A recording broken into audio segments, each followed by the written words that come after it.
Hi everyone, so I've decided to upgrade the babies a little bit now as they're getting a bit bigger, and I managed to find at the local pet store one of the Komodo tubs that I like to use for the snails. So I've got Rick in one of these Komodo ones, and I managed to find one that is about it's about half the size of the one Rick's in, if not a little bit less. But it's bigger than the first one they were in, because the first one they were in was a little Komodo animal reptile container thing. But obviously they've outgrown that one, so I've managed to get the next size up, which was good. So what I'm doing first of all is I sprayed it with water and gave it a wipe over with paper towel, obviously not using any soap or anything, because obviously you don't want to use anything like that or strong chemicals. Just water is what you use to clean stuff like this when you've got African land snails. It was quite funny actually. I bought this and I bought some cuttlefish, and the woman in the pet shop goes, "Let me guess, this is for African land snails." I was like, "How did you guess?" This is a mini setup for them. So it's, what's the size? I can't find the label now, but basically it's double the size of the small one, roughly. The small one, let me have a look. I'm just going to hold the small one next to, yeah. So width wise, this is the same as two of the small ones side by side.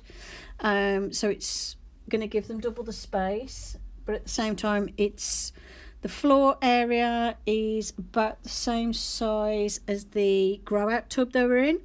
So what I'm doing to prevent them from wasting lots of energy by climbing up to the top of the tank and everything, I'm going to 3/4 fill it with substrate. This will make sure that basically they're still just crawling around on food, eating and sleeping. And if they do go on the roof, it's not far for them to go to get back to the food.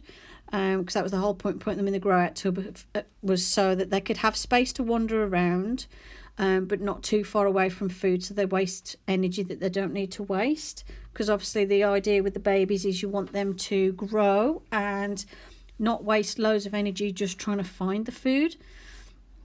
So I put the old substrate in, and this is a mixture of the old substrate from before as well. When I first set up this tub, I did forget to put the old substrate in. But then someone reminded me in the comments and I did put it in. So I've got the old substrate here, and then what I'm doing is I'll add a few more handfuls of some more substrate just to build up the depth. I want to make it so it's not too high for them, and so that they haven't really got a lot of height to crawl around. I want them to more sort of crawl around on the floor and, scoff their food. Now I did get out a dry block and I was going to break and crumble a bit off, which I've managed to do before, just so I could mix it in with the wet stuff. But this one was quite a hard compacted one and I didn't want to expand this entire block. So what I did was use some substrate I'd already got prepared. The substrate I've already got prepared was just soaked in warm water in my bucket the last time I did the snails, and I'd got some left over, so I left it in my bucket to dry off a bit. So all I needed to do was just spray that with a bit more water and then mix it in with the existing substrate. So as you can see, that makes it quite full, so they've got loads of space to dig and to burrow if they want to. I find the babies tend to sit on the ceiling or they lie underneath the food. They do burrow occasionally depending, but while it's the warmer months they tend to just hang about near the surface. But they've got lots of space for burrowing if they want to. And I'm putting the hide back in because they do like to go in the hide now. When they were smaller they wouldn't go in the plant pot, whereas now they are sleeping in there. So not all of them, a couple of them sleep in there, so I've put the little hide in. The only thing I'm missing is some sphagnum moss, but I'm popping to the shop shortly to go and get some. I'd just run out. The sphagnum moss had all gone a bit weird and dried out, so I'm going to get some new stuff. And for now they're a bit bigger, I put them in a water dish, and as you can see I literally just spray the bottom a little bit with the water, and this gives them enough water so they can have a drink, and I'll just top it up each day. So as you can see, it's not deep enough for anyone to drown in, but at the same time it provides them with water, and they do like to sit and bathe in it, and they like to drink. I've always found all my African land snails like a little water dish, but obviously the babies you have to be careful. So obviously now they're getting bigger, they can have a water dish.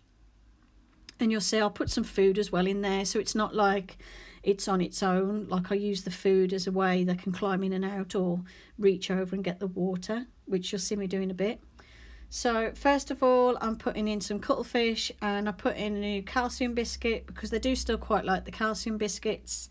Last time I put a teaspoon of calcium powder in a little dish, and they scoff the lot. They do really like it. Obviously they're busy growing shells, so that the more calcium the better.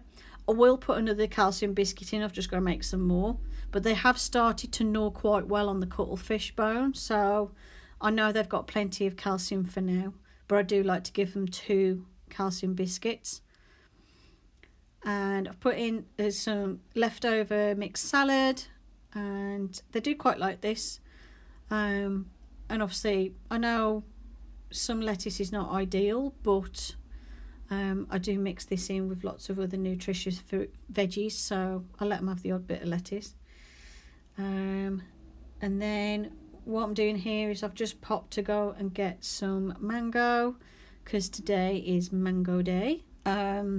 Every so often when I can get a mango, I will give them one. Not all the time. I'd say out of a month, probably twice a month, they'll get some mango to eat, and the rest of the time it's veggies and snail mix. It depends when I can get the mangoes from the local shop, because I don't always have them in. And as a treat, I give them once a week some cucumber, so I'm putting some cucumber in as well. I like to use cucumber every so often as like a hydration thing, because obviously it's mostly made of water, so it just gives them some extra hydration. And as you can see, what I'm doing here is I've peeled the skin off the mango, and I'm just putting the nice soft juicy bit of mango into their little dish. And the dish is an old slushy cup lid. That's why it's got a hole in the middle, that's for the straw. But I find it's nice and shallow and it's smooth, so it's ideal as a little dish for them. And you'll see in a second I start to pop the snails in, so you can see they're getting a lot bigger now. I'm quite pleased with their growth. They seem to be very healthy. Even the littler one is starting to catch up, so he's going through a bit of a growth spurt as well. These ones are obviously the bigger ones, and you'll see me grab the little one in a bit. And I say little one, he's not exactly tiny, but he's smaller than the others a little bit, but he did hatch later than them. But as you can see, Slime and everyone, they're growing well, they're doing great. So I do need names, so if you've got any ideas for names, let me know. I need to name these guys. The only one that's named is the biggest one, which is on the right in the middle, and that's Slimon. The rest need names.